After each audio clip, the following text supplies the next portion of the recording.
খাজা বাবা মঈনুদ্দিন চিশতির এই কেরামত দেখে তৎকালীন ভারতের ৯০ লক্ষ হিন্দু মুসলিম ধর্ম গ্রহণ করেছিলেন। একদিন খাজা মঈনুদ্দিন চিশতি ধর্ম প্রচারের উদ্দেশ্যে তৎকালীন ভারতের আজমির শরীফ নামক জায়গায় তার অনুসারীদের নিয়ে আসেন। আসার পথে সফরের এক পর্যায়ে তিনি একটি জায়গায় দাঁড়ান, যে জায়গাটি বর্তমানে ভারতের আজমির শরীফ। তৎকালীন ওই জায়গায় দাঁড়িয়ে খাজা মঈনুদ্দিন চিশতি তার অনুসারীদের বললেন, আমরা এখানেই আজকের মতো সফর সমাপ্ত করব। তারপর খাজা মঈনুদ্দিন চিশতি একটি বড় নদীর পাড়ে বসে তার অনুসারীদের নিয়ে বিশ্রাম নিচ্ছিলেন। খাজা মঈনুদ্দিন চিশতি যে নদীর পাড়ে বসে তার অনুসারীদের নিয়ে বিশ্রাম নিচ্ছিলেন, সেই নদীটিকে তৎকালীন সময়ে বলা হতো আনার সাগর। তৎকালীন ভারতের বর্তমান যে আজমির শরীফ, তখন সম্পূর্ণ রাজ্যই হিন্দু ধর্মের মানুষ ছিল এবং সে রাজ্যের রাজা ছিলেন তখন রাজা পৃথ্বীরাজ। আনার সাগর নামক যে নদীর পাড়ে খাজা মঈনুদ্দিন চিশতি তার অনুসারীদের নিয়ে বসেছিলেন, ওই আনার সাগর বা আনার নদী তৎকালীন হিন্দুদের জন্য একটি অত্যন্ত পবিত্র জায়গা ছিল। হিন্দুদের মতে ওই নদীতে বা ওই আনার সাগরের গোসল করলে তাদের পাপ মোচন হয়ে যেত। সেখানে বসে খাজা মঈনুদ্দিন চিশতি ধর্মীয় আলোচনা শুরু করতে লাগলেন। তৎকালীন আনার সাগরের পাড় থেকে কয়েকজন পুরোহিত হেঁটে যাচ্ছিলেন। তারা এই ফকির বাবাদের দেখে অবাক হলেন, বললেন, কি ব্যাপার, আমাদের এই পবিত্র আনার সাগর পাড়ে এ কোন ফকিরেরা বসে আছে, তাদের উদ্দেশ্য বা কি?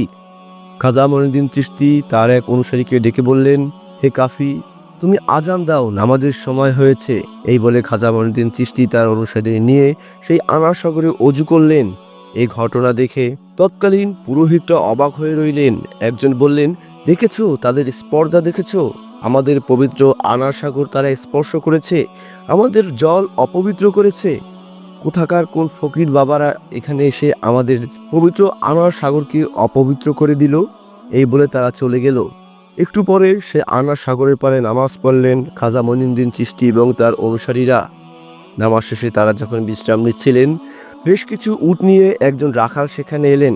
এসে বললেন, হে ফকির বাবারা, তোমরা এখান থেকে উঠে যাও।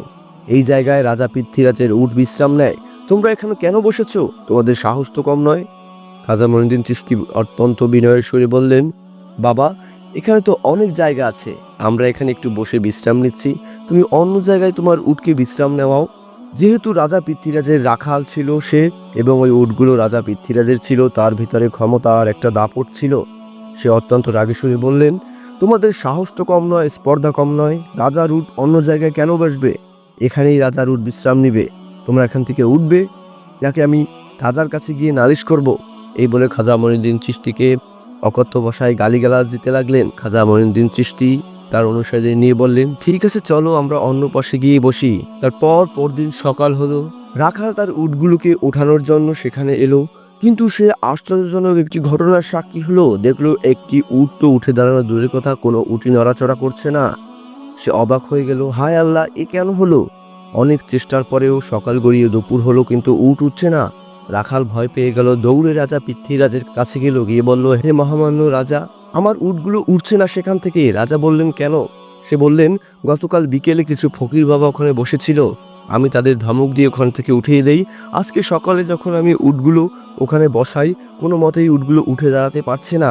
তখন রাজা পৃথ্বীরাজ বললেন, কি এই ফকির বাবা কোন রাজ্য থেকে এসেছে আমাদের এখানে? তখন খাজা মঈনুদ্দিন চিশতিকে রাজা পৃথ্বীরাজ ডেকে পাঠালেন। রাজা মঈনুদ্দিন চিশতি রাজা পৃথ্বীরাজের রাজ দরবারে এলেন। রাজা তখন বললেন, হে ফকির বাবা, আমি জানি না তুমি কোথা থেকে এসেছো, তুমি আমার উটগুলোকে কোন জাদুতে ওখানে বসিয়ে রেখেছো? খাজা মঈনুদ্দিন চিশতি বললেন, আমার কোনো জাদুবিদ্যা নেই, আর আমি জাদুবিদ্যা জানিও না, মহান রব্বুল আলমিনের ইচ্ছাতেই উটগুলো ওখানে বসে আছে। তখন রাজা পৃথ্বীরাজ খাজা মঈনুদ্দিন চিশতিকে অনেক অনুরোধ করলো। রাখালের ব্যবহারের জন্য সে অনুতপ্ত হলো। তারপর মহান রব্বুল আলমিনের ইচ্ছায় খাজা মঈনুদ্দিন চিশতি সেই নদীর পাড়ে গেলেন। যাওয়ার সাথে সাথে উটগুলো উঠে হেঁটে অন্যত্র চলে গেলেন। এই গেরামতি দেখে তৎকালীন ভারতের আজমিরের অনেক জনসাধারণ মুক্ত হয়ে গেলেন, ইসলামের প্রতি আকৃষ্ট হলেন। দলে দলে অনেক লোক খাজা মঈনুদ্দিন চিশতির কাছে আসতে লাগলেন, ইসলাম ধর্ম গ্রহণ করতে লাগলেন।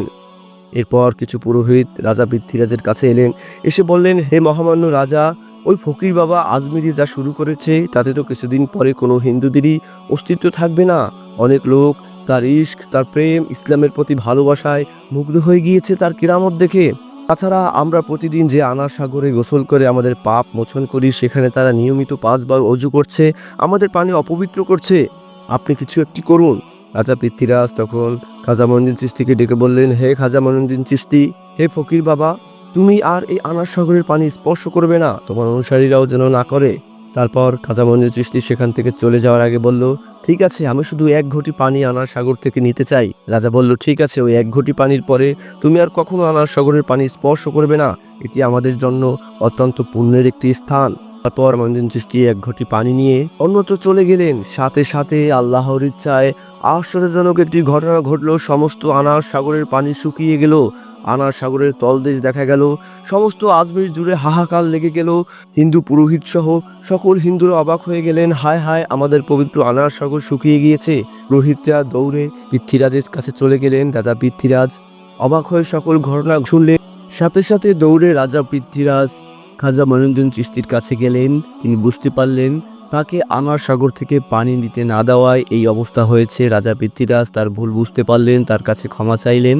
তারপর রাজা পৃথ্বীরাজ অনুরোধ করলেন আনার সাগরকে পূর্বের অবস্থায় ফিরিয়ে দেওয়ার জন্য। তখন খাজা মঈনুদ্দিন চিশতি যে 1 ঘটি পানি আনার সাগর থেকে নিয়েছিলেন, সেটি আবারও আনার সাগরে ঢেলে দিলেন। সাথে সাথে সম্পূর্ণ আনার সাগর পানিতে পরিপূর্ণ হয়ে গেল। এ খবর আজমিরের সকল হিন্দুদের কানে পৌঁছে গেল।